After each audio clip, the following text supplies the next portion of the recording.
So the Russians are like, we didn't do it, but if we wanted to, we certainly could. Like, that's almost as good as your Sean Connery. Yeah, well,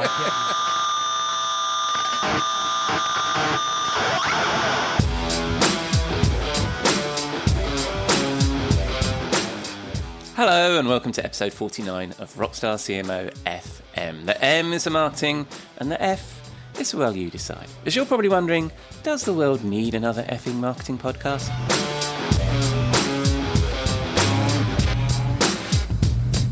I'm your host, Ian Truscott, editor of Rockstar CMO, your hit of marketing street knowledge that you can find at rockstarcmo.com and at Rockstar CMO on LinkedIn and Twitter.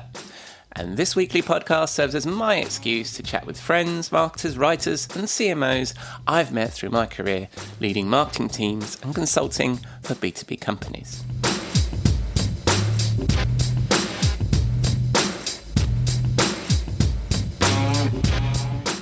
This episode was recorded on Friday the 12th of February, and I hope you've had a good week and you are well, safe, and staying as sane as you feel you need to be. It's Valentine's weekend, and this week I'm again joined by Rockstar CMO advisor Jeff Clark, and we discuss if a marketing trend or technique is a marketing true love in our weekly one-hit wonder or Wonderwall.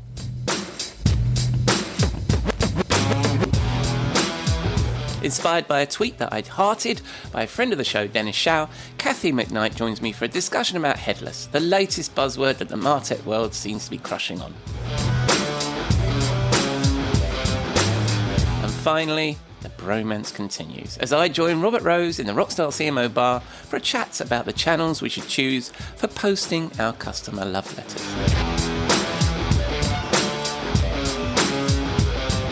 I think that's enough of that. Happy Valentines. Let's get started, shall we?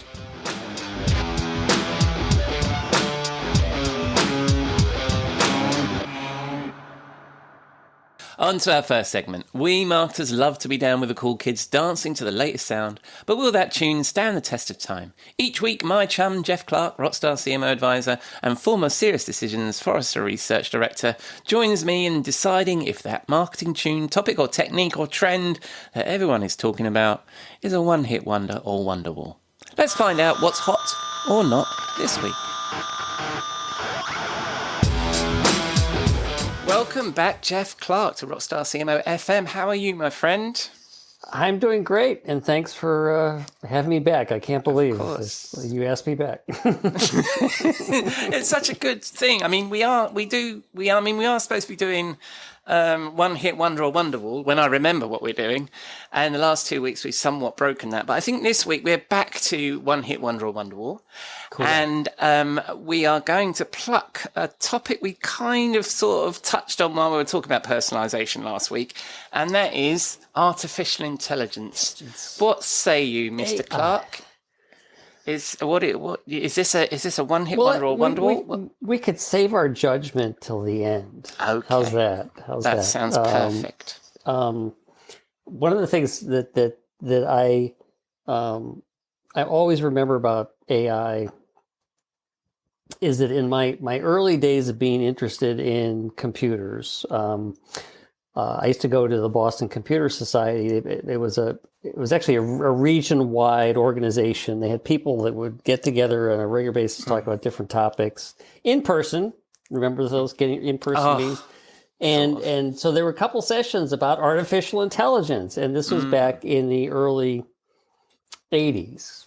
And so, I just had this sense that this AI thing was like around the corner. Actually, I had a colleague that worked at, the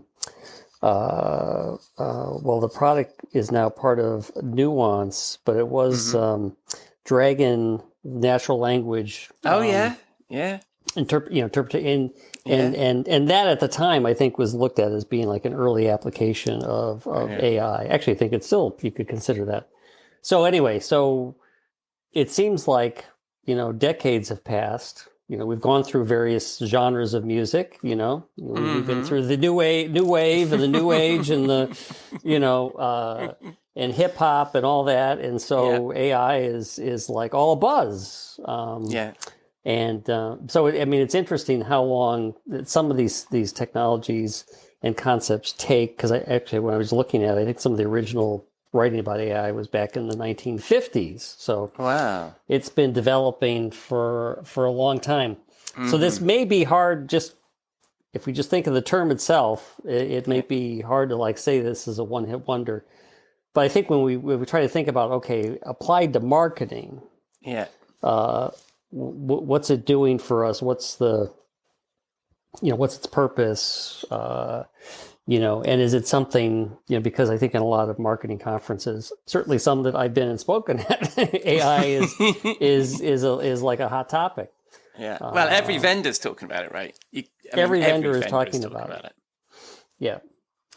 And that is, but I think, when we were talking about this subject, you had brought up the AI versus rules engines. And so, I would just be interested in your perspective as to why would you look at those two as a combination, and then we can maybe spin off into what some of the applications are. I think it's just because I was being really cynical when we were talking about personalization and artificial intelligence, because people did start to describe their personalization as artificially intelligent when really it was just a rules engine, and it was based on a number of factors, and how and really they were relying on the human to develop really good rules to give the impression of artificial intelligence, if we put it like that. It wasn't machine learning, it was people learning and applying it to rules engines. So that was really my take when we were talking about personalization, was a lot of it wasn't, when you pulled back the curtain for the Wizard of Oz, it wasn't that much magic going on at all. And as we were discussing,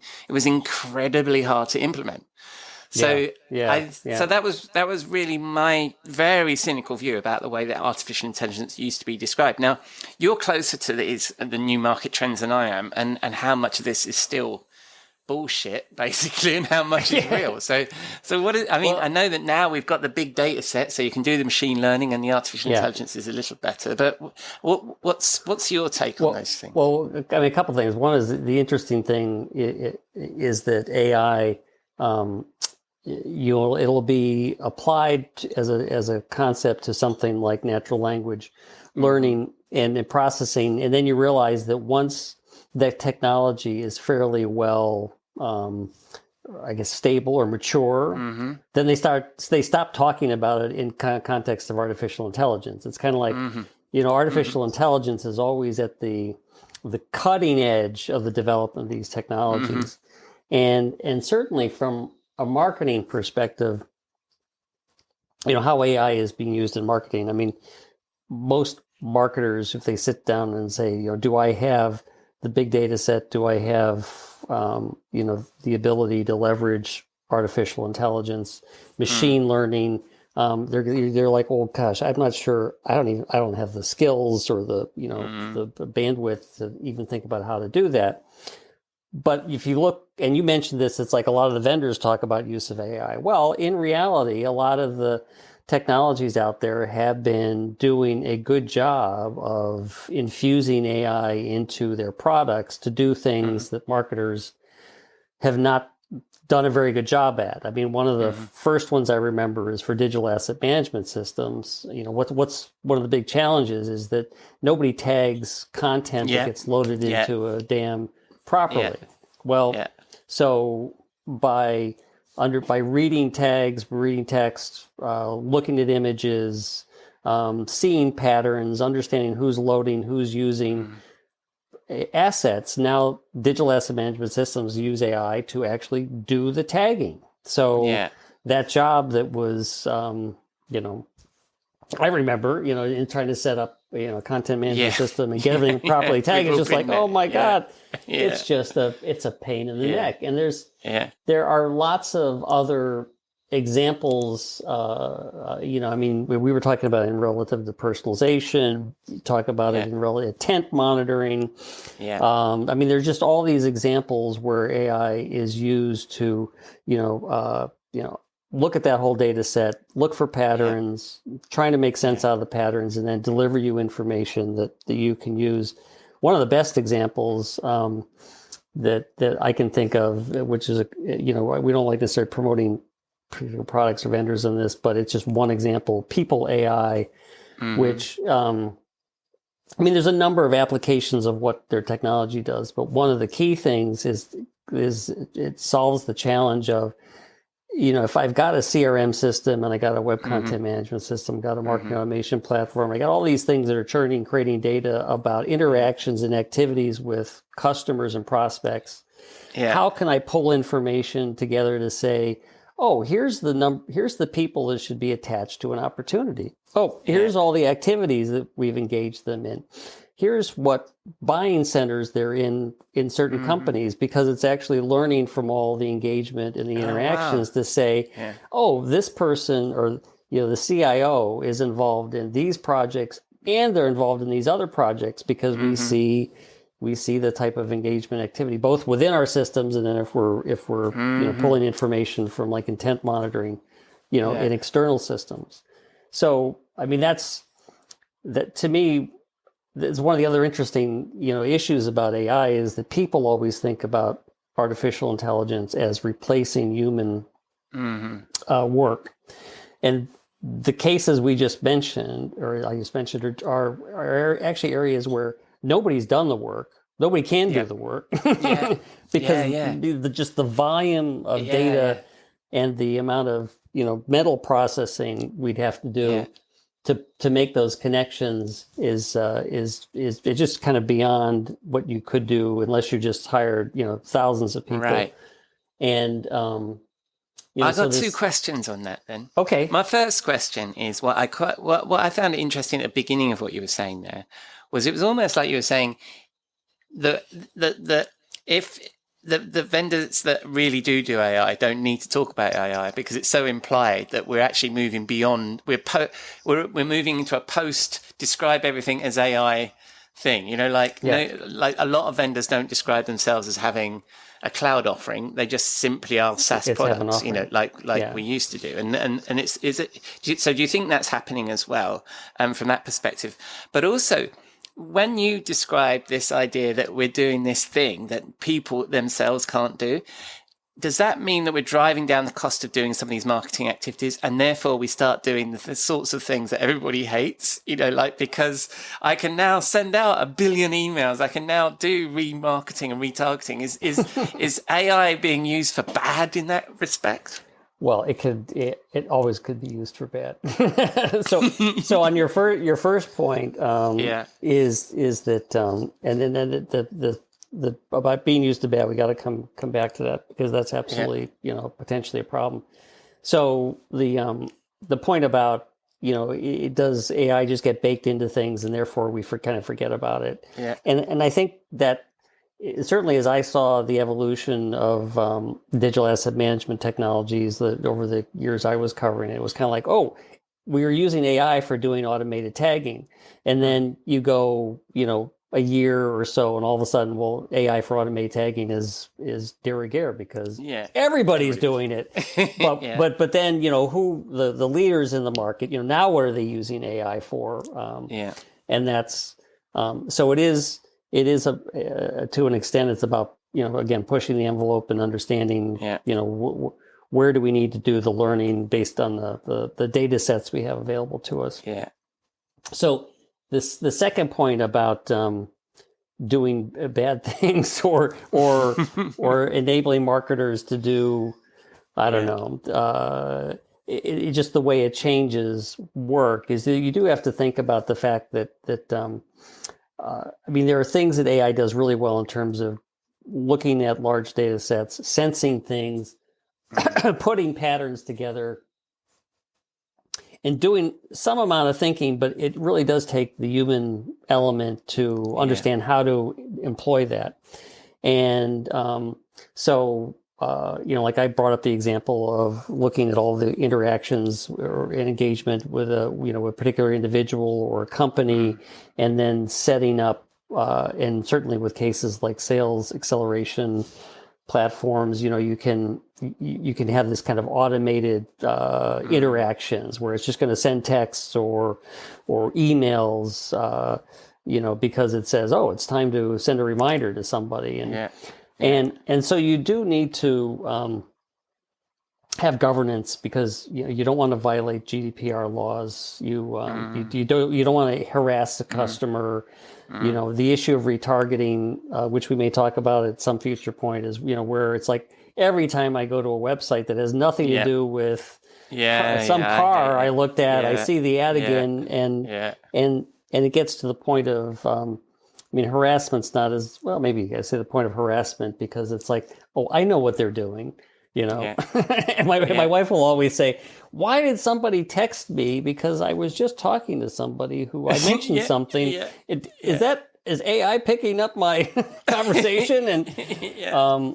And that obviously gets kind of spooky and well, it just leads to a bad experience. So both from violating privacy laws and providing good experiences, and as we were talking about personalization, trying to help the customer, what are we doing to help them in their journeys, their research, etc. You always want to be in a helpful mode. So as soon as you tip over from helpful to harassment, it's a bad thing. Those are words to live by in terms of marketing technology. I think if you're just about to press the button on something and you're not sure whether it's useful or whether it's going to be harassing, then don't do it.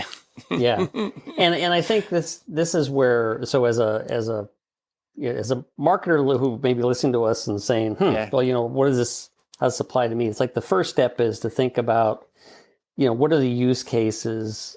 As I start to understand the technology, the uses, to understand the vendors and what they can provide me, like the vendors I work with. You got to be really clear about what's the use case that I have for AI, and just focus on that use case and not try to be pie in the sky and think of every possible way you could apply it. That's a good point.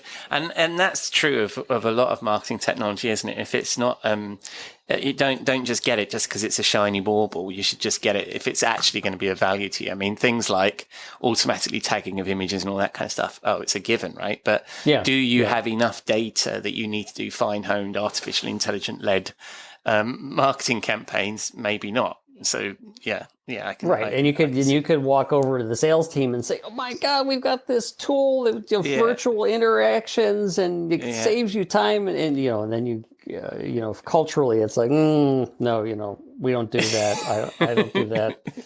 All right. Well, clearly those grumpy sales guys aren't going to think that this is Wonderwall, or they'll think it's a one-hit wonder and hope you go away. What do you say, Jeff? Is it a one-hit wonder, or is it Wonderwall? I'd say it's a Wonderwall in that it's been percolating for a long time, and it will continue to help us kind of push the boundaries of what we can do as marketers. And again, we need to, like everything else, or like a lot of the other topics we've talked about, like personalization, you just got to think about your own personal use cases, your own personal applications of the technology, your competencies, your skills. And this is something you could kind of build a little roadmap to. If you want to work with sales and how to, improve the way you add data to opportunities and contacts and make things easy for them, then think about how you build that roadmap to something that might be 2 or 3 years out, because you're going to need that time to prepare, not only just for what you need to do logistically and technologically, but just to prepare the people you're trying to support for what's possible. No, it's perfect. Perfect way to leave that. Thank you very much, Jeff. So, artificial intelligence, Wonderwall. And I look forward to what topic we're going to reach for next week. Jeff, will you be joining me? Yes. Absolutely. Yes, and we gotta pick a loser next yeah, I know. We'll make a list and we'll come up with a loser.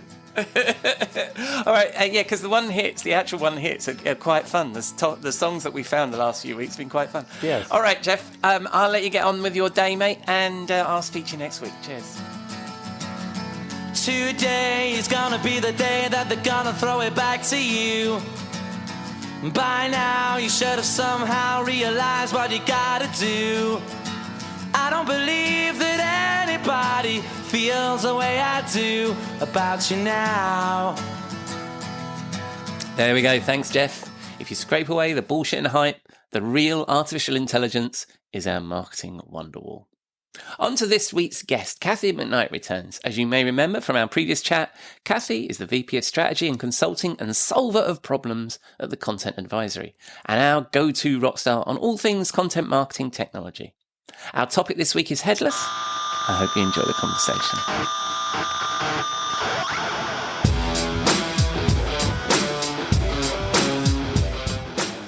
In the world of marketing technology, there seems to be one buzzword that rules them all: headless. And last week, friend of the show, Dennis Shao, shared an article on Twitter from TechCrunch about CMS vendor Storyblock that has raised a boatload of cash with a headline about being headless. But it raised a few questions for me, and having dived into MarTech with Kathy McKnight, Chief Problem Solver at the Content Advisory, a couple of weeks ago, who better to ask? Welcome back, Kathy.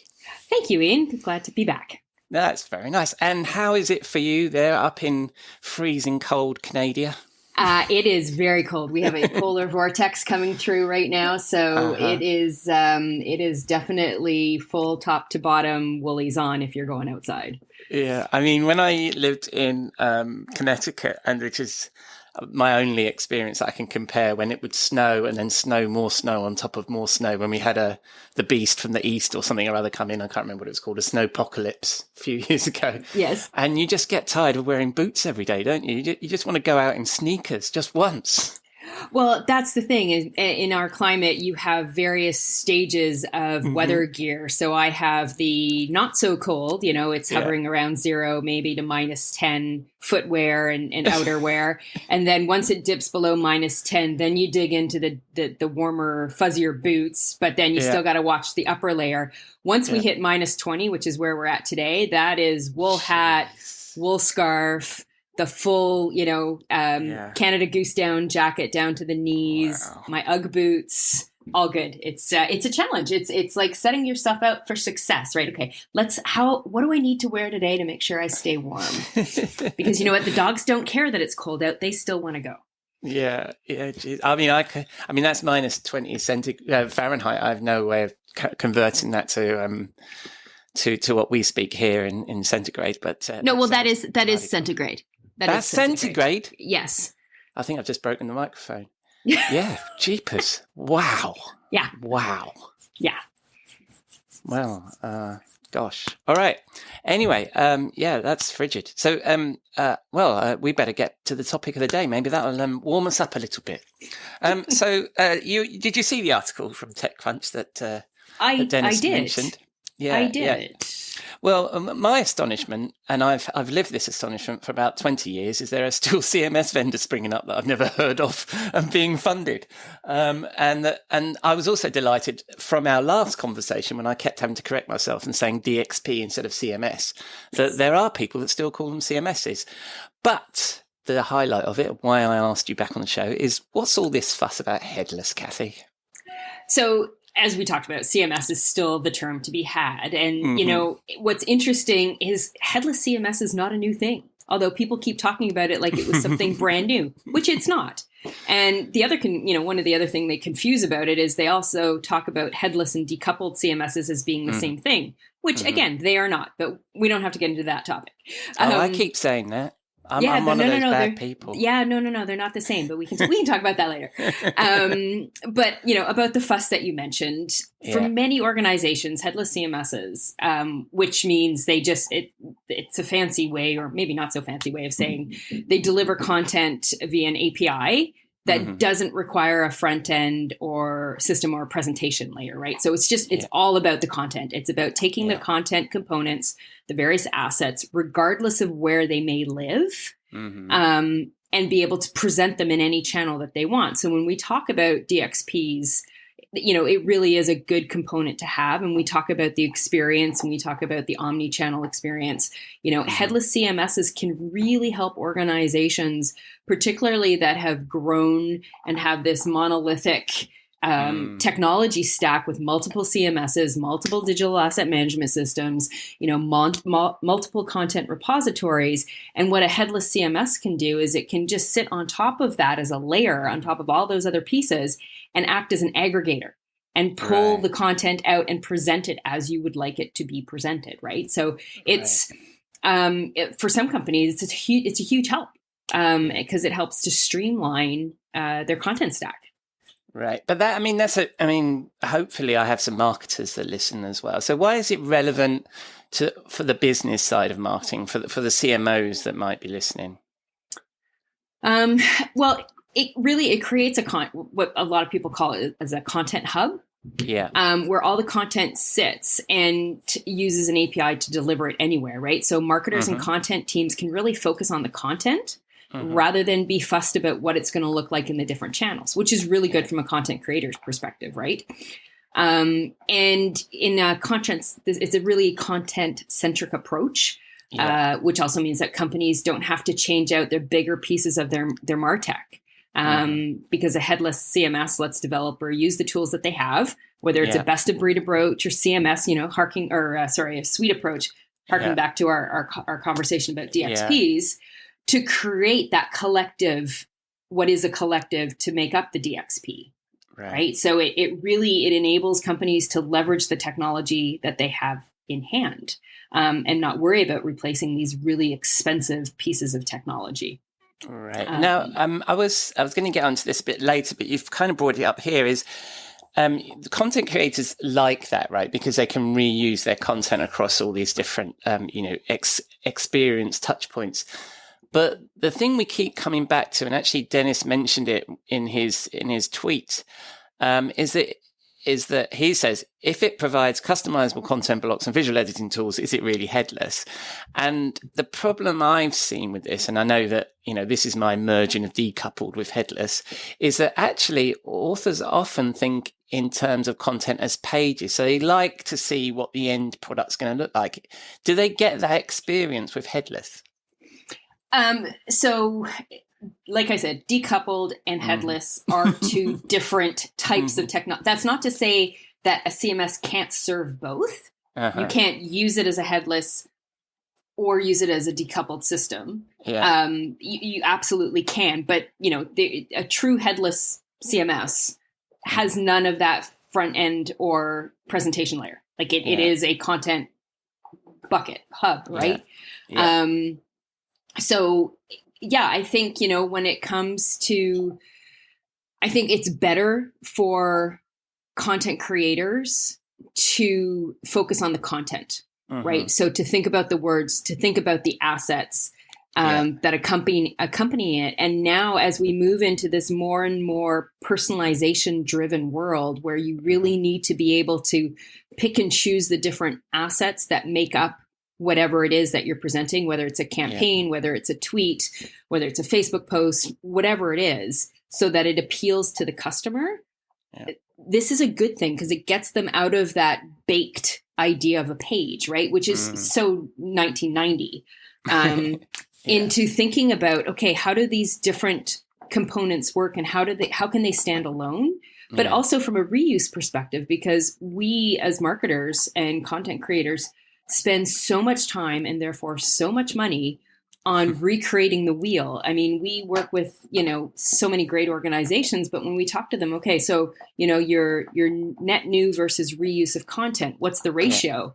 Yeah. And on a really, really good day, we hear 90-10 for net new to 10%, when it really should be closer to 50-50. Yeah. But isn't some of the challenge, and I don't want to keep chucking you these challenges, but isn't some of the challenge with the separation of content from its presentation, the fact that the words on a page or in a tweet or in an ad are actually part of the creative? The way that the way that a sentence flows, the way that it looks on the page is often part of the creative. Do you lose a little bit of that, what's your experience with people on that sort of thing? I don't think so. I think, with regard to, I think for some, yes, absolutely. So we all, I think I said this last time, everybody thinks of themselves as a writer. Everybody thinks of themselves as a designer, right? Which we are not. This is a specialized, valued skill that, companies would do well to understand that hiring a writer, like somebody who actually writes versus having just somebody on your marketing team write copy, there's a big Yeah. difference, right? Yeah. And so, yeah, I think it does have, there is some help, and people do want to create that end product and what it looks like. But as I mentioned, when you do that, you're creating for a very small subset. Yeah. Right. As opposed to, and this doesn't mean that somebody's going to go out and somebody says, okay, hey, Kathy, can you go write a piece on Headless? Well, I'm going to ask where it's going to go, what final format it could potentially be used in, who the audience is. So I'm going to write to that. But if I have a client ask me to write an ebook that they plan on breaking up into different sections or leverage tweets, then you write it differently, right? You write different components into it. So I don't think any company is asking their content creators to just go and write. They know why and what it's going to be used for. So they have the context they need, even if they can't see the end product. Yeah. And I think you raised their ebooks and PDF as excellent examples. I mean, how much content do organizations have locked in PDFs with the long lost, InDesign file that nobody can find anymore? They have to try and cut and paste out of these old documents when they want to refresh them. I mean, I guess you must see that a lot in your work, right? Oh, all the time. And we're trying to get our clients to think more about thinking about content as a campaign as a bill of materials. Mm-hmm. So what are the different pieces of content? What are the different assets, be they video, be they imagery, be they text based, call to actions, whatever it is, links, quotes. Think about them in a componentized way.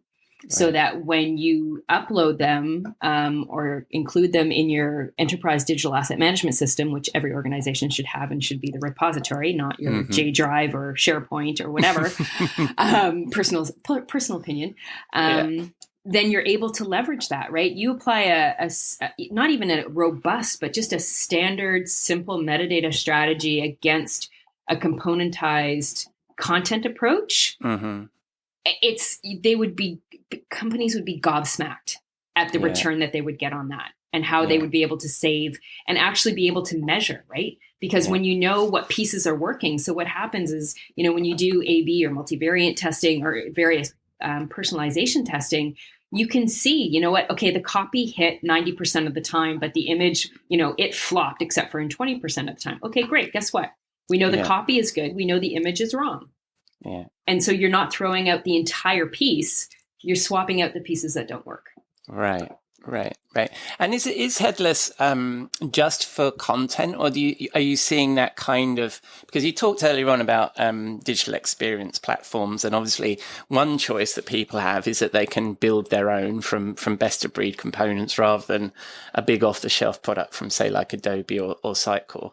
What and obviously this would help with that from a content perspective, but is Headless a term being used across MarTech, or is it just in the content?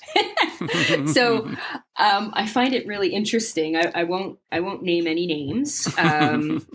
But, if you were to look on, reviews, analyst reports that have them, emulated in a wave or in maybe, 4 squares, like a quadrant, you'll see that so many of the big names, these monolithic suites or what they'll say is as all-in-one homegrown solutions are now saying that they're headless. Well, they can act as headless. They're not a headless solution.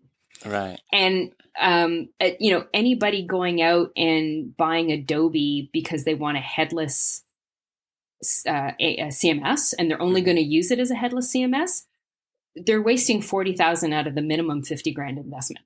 And they're creating a world of complexity. They're better off to go with a story block or content stack because they're inexpensive and they're going to, overlay fine on AEM or any of the other solutions if you want that headless experience. Right. So, but, sort of coming up to time a little bit. One of the things I always find interesting about these buzzwords when they cycle around the industry, and, you and I have been around the industry a little bit, is something becomes really shiny and cool and people are buying it because of the buzzword. Is this one of those things where really organizations have got to figure out whether they need headless, whether it's something if it's something from them based on their requirements, or do you think that, I mean, it seems to be table stakes anyway in the CMS industry at the moment. But do you think it's something people need to really scratch into? It's a bit like, I mean, it's a bit like cloud as well. You know, some CMSs are more cloud than others, but they all say they are, right? So is that something that organizations need to scratch into and sort of really judge this against their requirements? Yeah, I think they need to. Every organization is different. I would not say this is a blanket need that every company needs. A lot of companies have what they need within their existing tech stack. Yeah. And particularly if they're with a larger solution that in a managed service or cloud environment, they can plug into that headless component, right? Right. But it is something like any technology, you've got to do your requirements. You know, what's the need? Why do you think you need it? What do you currently have? And will that serve the purpose? That's where we always start, regardless of whether, you know, we'll put ourselves, you know, get ourselves out of a gig because we'll go in, somebody will say, hey, we need a new CMS. And we'll come in and we'll look and say, listen, you've got insert solution name here. And you can do what you're looking for without spending, first of all, on us. And second of all, the time and effort, because, you know, you're a year to 18 months to implement, to get back to where you started with a new CMS. So just use what you have and fix it.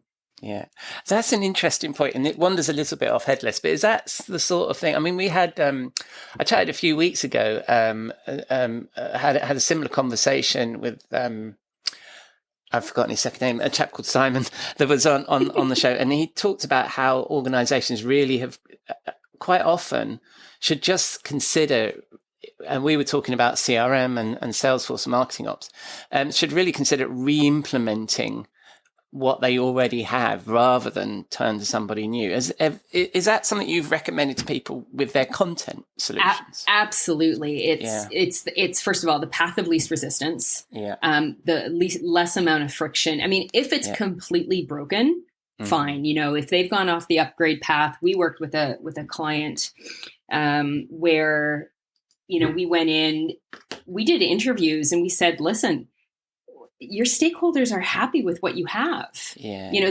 they're frustrated with the lack of development and maturity of it, but they actually like the solution and they're like, yeah, we get it, but it's broken. It was spaghetti code because they'd had so many hands in it. And we went through a full selection process a full, you know, from requirements gathering to narrowing of the needs to the shortlisting and the RFP process, only for them to end up with the exact same CMS. and part of the reason why, it wasn't necessarily because there was a huge cost savings, but it was because it's like, you know what, we have the baseline and the path of the path to get to where they needed to go was going to be significantly simpler, even though they had to strip everything out and re-implement, but because they had that familiarity. So we always recommend, look at what you have. And, you know, a new CMO coming in apparently is still a reason why you need to change your CMS, even though there's nothing wrong with the technology or DAM or whatever. But when the CMO says, no, then that's a valid, you know, fine.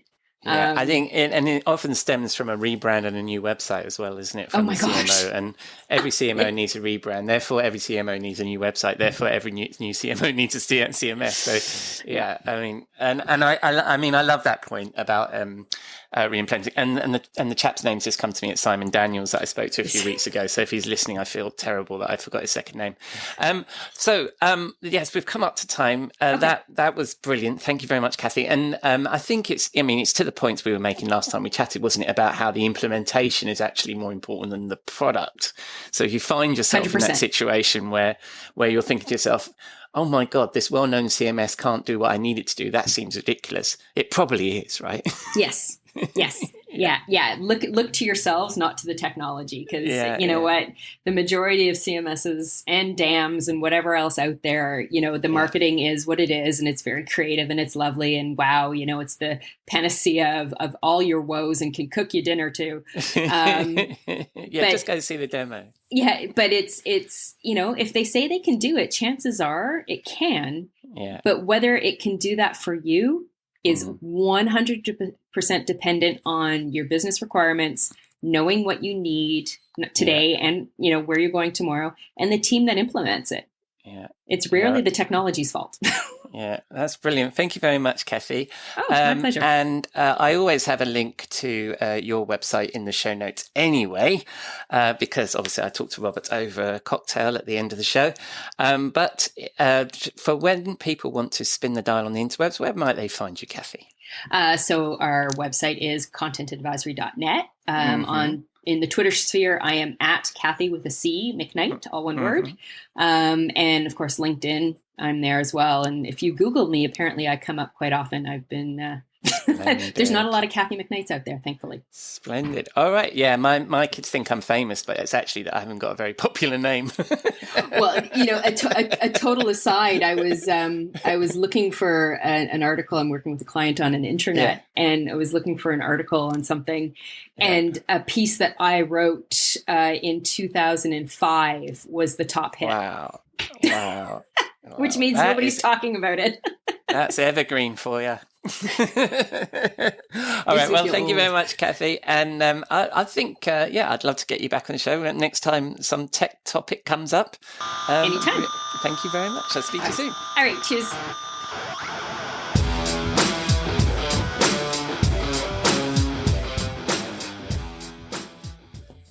Thank you, Kathy. Always a pleasure to catch up and geek out on marketing technology.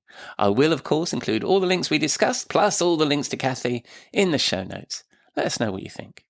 Right, it's that time of the week to get transported out of lockdown with a cocktail and join my friend and content marketing guru, Robert Rose, in the Rockstar CMO virtual bar.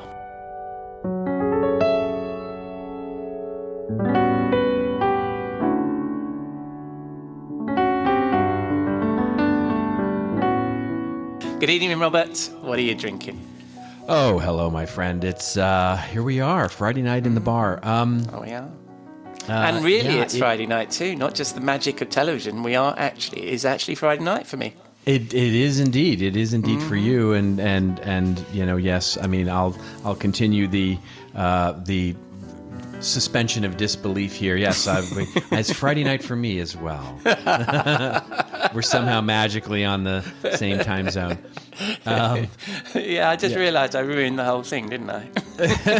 Well, I'm guessing your audience has a pretty good, clear idea. Of what's really going on here.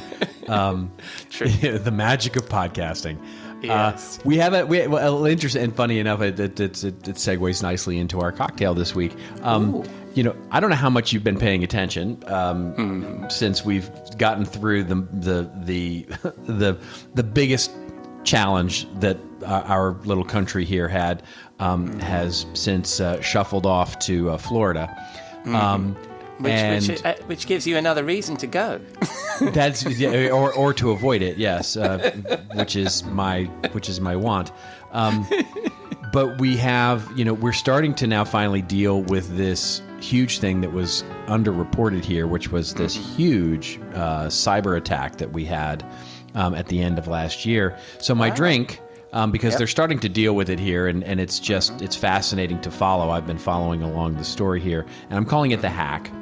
Nice. This little drink. It's my favorite Russian vodka because, of course, how could you not? And apologies mixed to any with Russians. That's right. Well, no, I mean I'm sure they're as my wife said, most of the Russians are like, we didn't do it, but if we wanted to, we certainly could. Like that's almost as good as your Sean Connery. Yeah, well, I can't do Sean. Well, Sean Connery doing a Russian accent is probably the worst thing of all. In any event, it's Russian vodka, adding a little bit of ginger beer to that, some lime juice, and a little bit of a splash of citrus oil, and it's just a lovely, lovely cocktail for nice. A winter's What inspired you to call that the hack? Because hacks are normally like quick, dirty things, and so that sounds like a very sophisticated drink to me. It's not that sophisticated. It's simply just throwing a little bit of ginger beer in there, some lime juice, and yes, citrus oil makes it, I guess, a little fancy. But Yeah, I think it's basically just a lot of vodka is what it is. I think fancy is a relative term with us Indeed. two and our two drinks. Indeed. Anyway, I'm going to stick some ice in a glass. I'm assuming we started off with some ice, right? I did indeed. Yeah, jolly good. And I don't have Russian vodka on my desk. I do have some English Bombay Sapphire gin, though. Yes, that is the very English version of Russian vodka is what that is. Yes, and I should pop a little slug in here. Did you say lots? Did you? I did. No. Oh, that's yes. Good slug there of English gin. And Yes. what was else we put in there? Ginger beer. Ginger beer is ale. exactly right. Yes, and what I have found is that if you have proper ginger beer, which is probably easier to find there in the UK than it is even here in the US, you can also substitute ginger ale here as well. Jolly good. Well, what I have here is some tonic. So I'm going to throw some tonic in. It's going to be a bit flat, that tonic. Anyway, I'm going to stick some tonic in. Yes, all right, fine. And I'll give this a taste. Oh, that's a hack. That's for sure. There you go. That's There you jolly go. good. That'll certainly sort me out. What's I was supposed to say, what did you call that again, Robert? How many times have we done this? And I can't even remember what the script is. And what do you call that drink, Robert? I call it the hack, as you just said and you stated. That was splendid. I could Yes. drink one of these every single week. Thank you very much, Robert. And while we're recovering from this cyber-inspired drink, whereabouts are we going to be doing that? Well, I think we should go punish ourselves, and we should go to Moscow. And the reason I say punishing, because Moscow is an absolutely spectacularly beautiful city. Yeah. But right now, it is really, really cold there. Yeah. And so I think it feels like we should go there to atone for something. I'm not sure what we should be atoning for, but we should go there to atone and suffer the cold and sit and drink these in Moscow and have, and as the Russians do, have serious conversation, right? Yes, there you go. Yes, absolutely. And what better way than with a nice strong vodka as well? Exactly. And on this show, I'll be talking to somebody who's in almost a frigider place by the sounds of things, but your colleague Kathy McKnight, who is up there in the freezing cold Canada. So I don't know if that's the same as Moscow, but that sounds terribly cold. And as we're all wrapped up and bundled up, and surely we found a nice warm place to drink this vodka, or are we sitting out on the streets and experiencing? I have no idea. I have no idea where we're finding ourselves. We're trying to find somewhere safe and warm, and not and rationalize why we're actually sending ourselves to Moscow in the middle of February. Yes, I fear where we'd end up actually with this kind of chat, Robert. But and it might not be that warm. But so what we'll be chatting about this week once we've got over how cold it is. Well, so have you joined? And in fact, I know the answer to this, but I'm again suspension of disbelief here for our wonderful podcast audience. Have you joined and engaged with this wonderful app called the Clubhouse yet? I am. Yes, I am now on the Clubhouse. I'm struggling a little with the Clubhouse, but yes, I am on the Clubhouse. Yes, that seems to be the general sentiment that I'm hearing, which is, I'm there and I'm intrigued, but I really don't know what the hell to do just yet. Which, of course, is common with new channels and new technologies and all of that, and it'll find its way, I'm sure. But what it got me thinking about was, once again, media planning, and it's top of mind for me because I've been doing some writing on it, how it's changed. And the thing that it got me thinking about was, when it comes to media planning. When I was, a young marketer, pre-digital, and we used to think about media planning, our goal, and we used to say this out loud, was we were chasing audiences, right? We were chasing We were chasing our audiences and what we would say is aligning ourselves with cool, right? Yeah. In other words, yes, you were looking at whatever print, radio, television, and billboards, outdoor, we would call it, channels we might put our content on in order to get the attention of an audience. And we were chasing them where they were aggregating, right? So if they were on television, we would go to a television ad. If they were at events, we would sponsor an event. If they were aggregating on radio, we would, sponsor a radio show. But the secondary thing was we were always chasing cool as well, which was we would align ourselves. One of the reasons that you would place an ad in the New York Times, yes, was because it had a high percentage of your audience as readers, but it was also because you got this drafting, sort of bit with being associated with the New York Times brand, right? Yeah. Same thing with the reason that we would go and have Michael Jordan sponsor our, and become our spokesperson, or same reason we would advertise on the television show Friends or the NFL or, whatever it happened to be. That was part of it as well. And today, media planning is different because of the fragmentation and all these new things. We can't chase audiences any longer. You just simply can't do it. They're too fragmented. And quite frankly, it's not scalable for your business. And I don't care how big you are, right? Because if you're in the business of chasing audiences, one of the things you're doing is sort of condemning yourself to always being on that particular channel, no matter how small the audience is. And what I mean by that is, you go set up a Facebook page and a certain number of your audience gets everything they need from you on that Facebook page. Well, then you're there come hell or high water, right? They've come to depend on you there. And so when channel number 2, when TikTok comes and Clubhouse comes and Instagram comes and Pinterest comes and the new YouTube channel comes and whatever else comes after that, you're constantly trying to be everywhere and you simply can't. And so what you have to realize is that in today's world, we have to be, this is not just an argument for content marketing, but it's an argument for owned media, full stop, is in many ways, we have to become the media, the light that, the moths are attracted to, and use those audiences to start to pull them to our light as best we can. Because today, as the saying goes in working, in media planning, working media, we have to understand that our owned media can be working media too.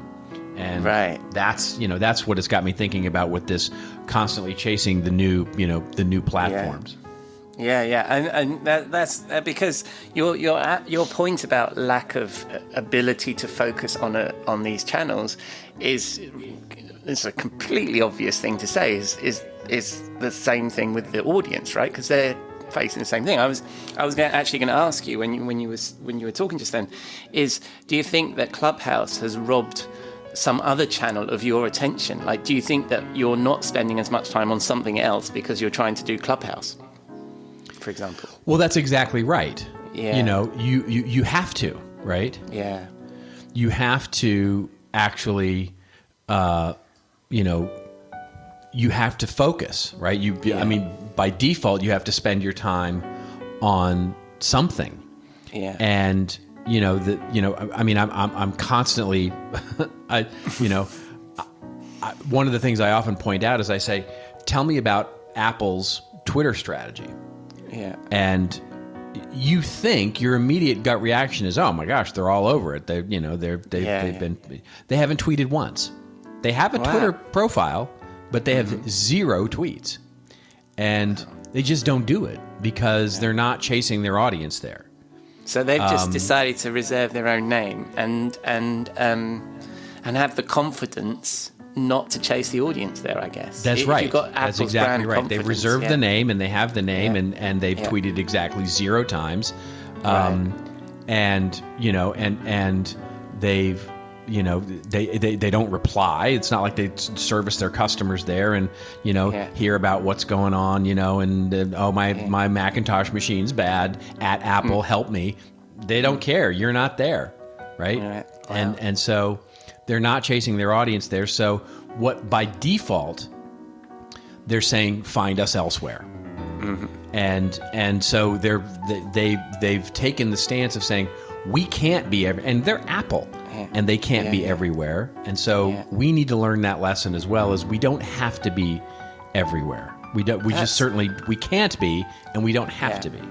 That takes some discipline. I mean, and for you as a person that does have a personal brand worth something, it must be incredibly difficult for you as a person, but also that takes some discipline for brands, doesn't it? Because it's harder almost not to, isn't it?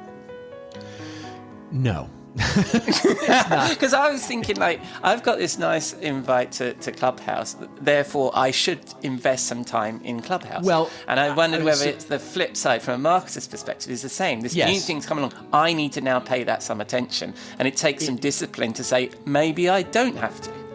Yeah, well, here's what I would say to that, which is I look at it the same way I look at vegetables that I have to eat.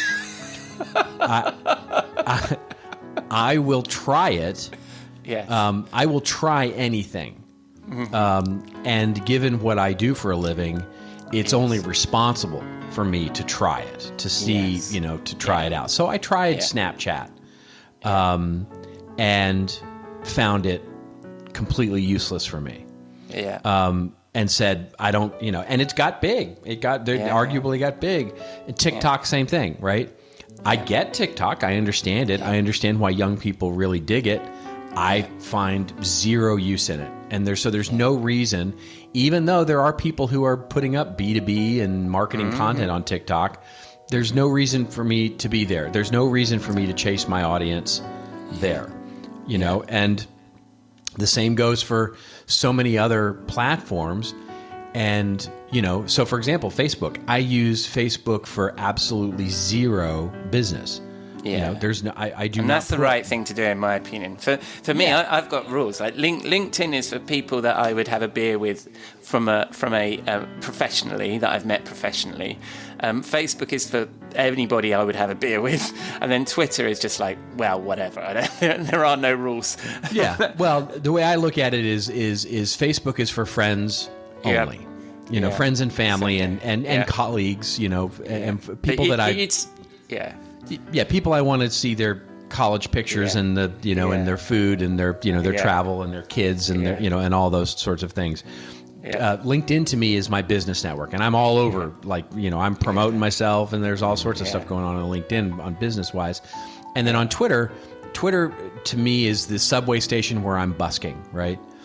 So it's I look at it as a platform where it's all about just sort of out there sort of singing my song, and hopefully somebody throws a dime in the jar. Yeah.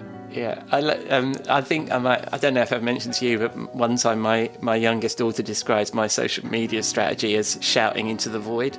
So you're just shouting into the void then, Daddy? Yeah, that's pretty much it. Yeah. Well, I mean, as you used to say, hovering over the back button, right? Yeah. Well, and so what's your advice then to marketers? How do they choose? And when you're talking to your clients, how do they choose? Something new comes along. I mean, people like me and you need to dip our toe in the water and give it a go so that we can advise people on it. But what are you recommending to your brands about how they have that discipline? Well, it's and so this is what I've been writing about, which is that media planning as a science, as as a methodology, that hasn't changed in the last 100 years, or really since mass media has come along, right? It's understanding the basically our reach, our net reach, the cost of that reach, the value of conversions from that particular channel, looking at all the classic things that a media planner would look at on any channel, including our own, like website, email, resource center, webinar program, all of it. It's all working media. Yeah. And looking at the perspective, and this is where you're making business cases. There's no algorithm for this. As any business person or marketing person, you're ostensibly making as much a guess as you are about predicting the weather and testing and iterating and learning and all those things, and starting to make smarter media plans as a result of it. And so my advice for choosing is to say what, I mean, it's cliche at this point, on any business discussion, but it's just amazing how many people still don't do this, is to start with a goal. What am I trying to accomplish? And instead of saying, hey, here's a cool thing that I can set a goal for, rather saying, what's my goal? And then how can this thing help me achieve it, if it can help me achieve it? And when I look at, one of the things that I'm trying to do at any time as a marketer is shorten the time between, and there's a word for it, and I'm forgetting what it is right now. It comes from classic marketing. I can't remember the word for it, but anyway, it's the when you put a product up on a shelf. As a marketing person, what you're trying to do is shorten the time constantly between the time that it gets put on the shelf and the time that it gets put into the basket and purchased, right? Oh, yeah. And that's your, there's a word for that time, and I can't remember what it is off the top of my head, but basically that's your goal. So as any business, when I look at my goal and I say, what can I do to shorten the time that I'm going to put that piece of content on a shelf, and by the time I'm going to achieve the goal that I'm trying to achieve? So if I look at TikTok and I say, okay, my goal is to get people to buy consulting, or my goal is to get people to buy my services. What could I put on TikTok that is actually going to keep the shortest distance between me and my goal? And the answer for me was not much. You know what I mean? Other than putting up a video of me going, buy my stuff, right? Because it's pretty. There's not a lot that I'm going to be doing there that is going to truly both engage that audience and meet my goal. So my social media advisor that I referred to earlier on said, "No, Daddy." Just no. Right. That's right. That's right. Well, there's the whole cringeworthiness too of it, right? Which is like, me going on TikTok, is you just look at that and go, no, not you, man, not you. It's not your thing. I think sit this one out, my friend. Well, they're all, as usual, great points, and I'm actually, because I keep referring to your podcast all the time as well. So you and Joe have a great podcast called This Old Marketing, and I think that particular image I have in mind of you on TikTok needs to make it into one of your bets. No. Can I just say, as Hugh Grant said to Julia Roberts, can I just say no to you? Well, all right then. Well, if people can't hear you betting that you're going to be on TikTok on This Old Marketing, where can they find you when they spin the dial on interwebs, my friend? Well, as we talked about, you can find me all over busking on Twitter, and then you can certainly find more in-depth content on LinkedIn. I'm searchable on both of those things, but my owned media that is working very well is contentadvisory.net. That's the website where we blog and we put all sorts of wonderful things, and there's an email newsletter associated with that as well. That's splendid. And I'll include all your links, obviously, in the show notes. And will I see you in the bar next week, Robert? I'm sure you will. I look forward to it, mate. Thank you very much. Thank you, Robert. Wise words about chasing the latest shiny channel, or maybe not. And as you've heard, we're both on Clubhouse. I've only just recently joined, still finding my way around. So give me a shout if you're there, or if you'd like an invite. So that's a wrap on episode 49 of the Rockstar CMO effing marketing podcast. Thank you for dropping a dime into your podcasting jukebox, selecting our track, and jiving along with us. I hope you enjoyed the show. Thanks again to Jeff, Kathy and Robert. I'll include all their links in the show notes. Please check them out, follow them, take a look at their work and share it. I really appreciate their time. You can find the show notes on your favourite podcasting platform or at our brand new website for this podcast, rockstarcmo.fm, where you can also find all our previous episodes. So, Does the world need another effing marketing podcast? Please let me know. Leave a review, subscribe, share, get in touch. We're at Rockstar CMO on LinkedIn or Twitter, or just keep listening. I'm glad you're here. Next week, Jeff and I will pick a new topic and decide if it's a one-hit wonder or Wonderwall. I'm joined by Leo Franks, a CMO who caught my eye with something he calls the favourability journey. And I'm looking forward to again joining Robert Rose in our virtual Rockstar CMO bar. Until then, I've been your host, Ian Truscott, and I hope you'll again join us here next week at Rockstar CMO FM.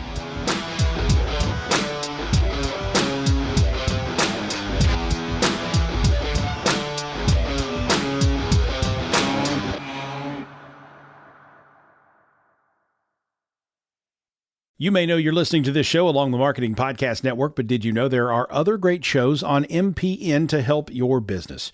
Christy Heiler hosts a fantastic podcast called Own It. Christy, tell us more about the show. Own It is all about celebrating women and non-binary advertising agency owners. We talk about buying out of the Boys Club of Advertising because less than 1% of ad agencies are owned by women. And where can people subscribe? You can find the podcast at untilyouownit.com. We're also on the Marketing Podcast Network at marketingpodcast.net. And of course, you can subscribe wherever you get your podcasts. You heard her. Go subscribe. This podcast is heard along the Marketing Podcast Network. For more great marketing podcasts, visit marketingpodcasts.net.